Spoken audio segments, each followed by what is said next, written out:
आखिर ओसीडी होता क्यों है? क्या राज हो सकता है इसका? किन लोगों को ओसीडी होता है? अभी तक इस राज से पर्दा नहीं उठा।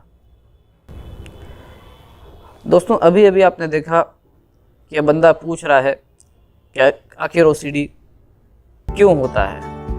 नमस्कार दोस्तों, मैं हूं Altamas, channel host, founder OCD free India.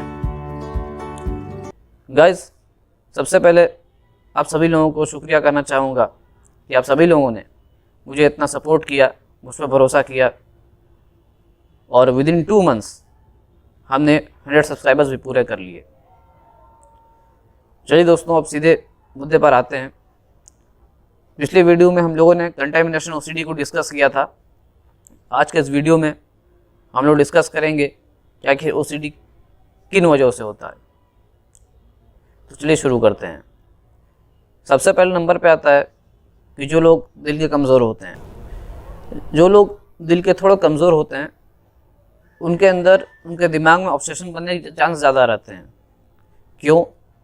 क्योंकि ये मन में आए किसी भी ख्याल पर, किसी भी थॉट पर, किसी भी विचार पर बड़े आसानी से यकीन कर लेते हैं, उसमें लॉजिक देखे बिना। जैसे एक बात होता है, कोई भी मन में बात आए तो उसके पीछे आदमी तर्क देखता है, एक लॉजिक देखता है कि आखिर क्यों आ रहा है ये थॉट। मगर जो ओसीडी के पेशेंट होते हैं वो जल्दी इस पर यकीन कर लेते हैं बिना तहकीकात के, जिसकी वजह से इनका जो माइंड है एक गलत मैसेज ले लेता है जो आगे चलकर ऑब्सेशन में तब्दील हो जाता है। दोस्तों, दूसरे नंबर पे है बेतुकी बातें सोचना, बेतुकी बातें या इलॉजिकल थॉट्स। देखिए, जो लोग ज़्यादा इस पर फोकस करते हैं, ऐसे थॉट्स को ज़्यादा एनालाइज करते हैं, उसका पोस्टमार्टम करते हैं कि क्या मतलब था, क्यों हुआ, नहीं होना चाहिए था, ऐसे लोगों को भी ऑब्सेशन माइंड में क्रिएट होने के ज़्यादा चांस होते हैं। ऑब्सेशन आते हैं, फिर उससे एंजाइटी होती है, फिर वो कंपल्सन स्टार्ट कर देते हैं। ठीक है, अब तीसरे नंबर पे आते हैं भरपूर नींद ना लेना।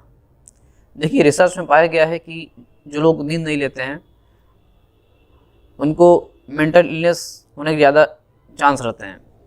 ऐसे लोगों को ही ओसीडी, डिप्रेशन या ओवर थिंकिंग की प्रॉब्लम होती है। अगर आप भी प्रॉपर रेस्ट नहीं ले रहे हैं, नींद पूरी नहीं ले रहे हैं, तो आज से ही नींद लेना शुरू कर दीजिए। दोस्तों, अगले नंबर पे है पुरानी ख़राब यादों को सोचना।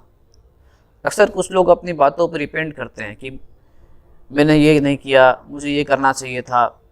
खुद को कोसना स्टार्ट कर देते हैं कि मैं कितना बेकार इंसान हूँ, ये हूँ, वो हूँ, ऐसा करना चाहिए था, वैसा नहीं करना चाहिए था।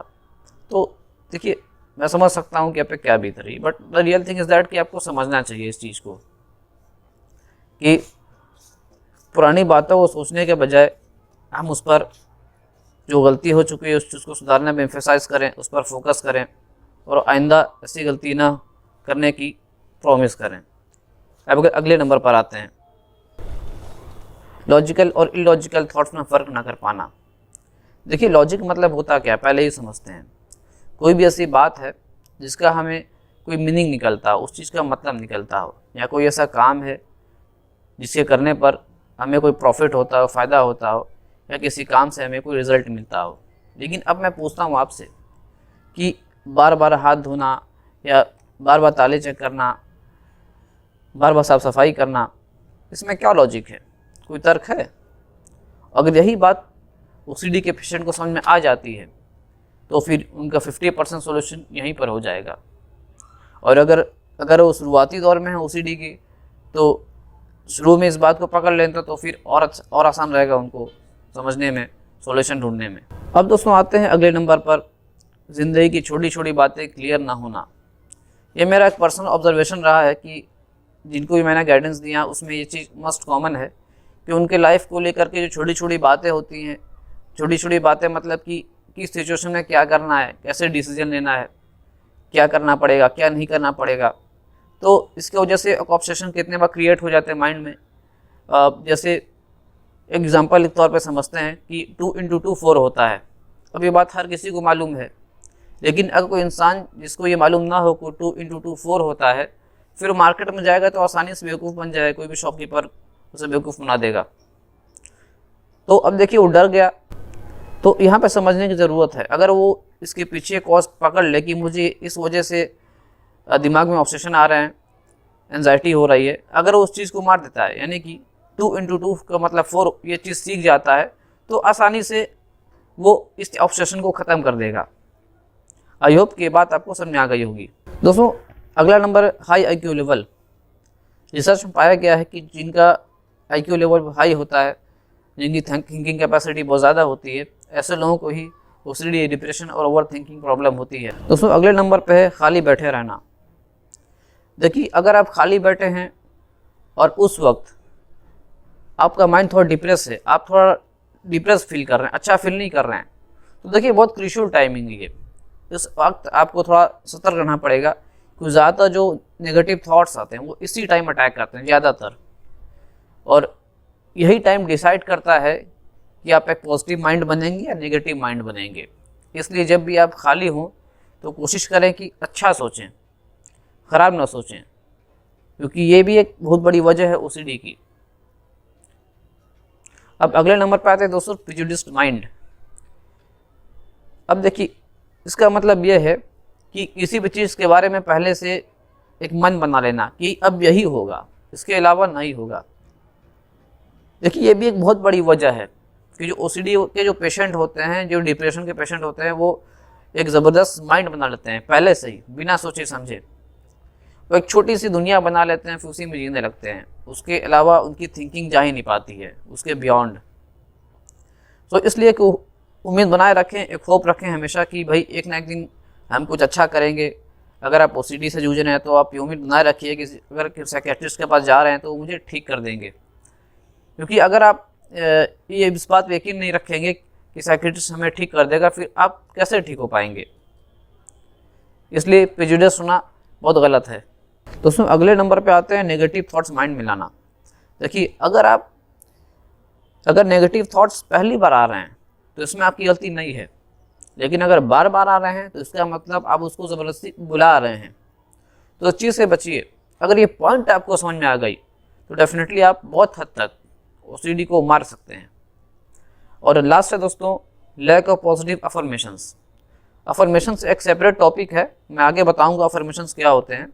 देखिए, अफर्मेशंस एक यूँ समझ लीजिए कि आपको थिंकिंग बनाते हैं, एक सकारात्मक विचार बनाते हैं, पॉजिटिव थिंकिंग बनाते हैं, जो आपको अंदर से पावर देती है ज़िंदगी के आगे जो सिचुएशंस उससे लड़ने में। ठीक है, तो ये जो अफर्मेशंस जिसके अंदर नहीं होते हैं, ऐसे लोगों को चांस होता है कि OCD डिप्रेशन में जाते हैं। ठीक है, और ज़्यादातर जो जितने बड़े लोग हो गए वो सबकॉन्शियस टेक्निक का यूज़ करते हैं, अफर्मेशंस का इस्तेमाल करते हैं अपनी रियल लाइफ में। दोस्तों, उम्मीद करता हूँ कि वीडियो आपको समझ में आ गया होगा। ये जो कॉज हैं, अगर आप इन सभी पॉइंट्स को ध्यान से समझ जाते हैं तो बहुत हद तक चांस है कि आपका जो OCD आसानी से ख़त्म हो जाएगा। दोस्तों, ये जो भी मैंने आपको कॉजेज़ बताया है, ये मेरे पर्सनल ऑब्जर्वेशन के ऊपर बेस्ड है। ऐसा नहीं है कि मैंने कहीं नेट से इसे खोजा है या लिया है। जो भी मैंने पर्सनल एक्सपीरियंस के बेसिस पे जो लोगों मैंने गाइड किया, जो मुझे पता चला कि इनकी वजहों से OCD हो रही है, तो मैंने आपको बता दिया है। दोस्तों, याद रहे कि OCD फ्री इंडिया कोई चैनल नहीं, कोई ग्रुप नहीं, बल्कि एक मिशन है जो आप सभी लोगों को सपोर्ट चाहती है। इस मिशन में हिस्सा लेकर इसे इंडिया के हर इंसान तक पहुंचा दीजिए।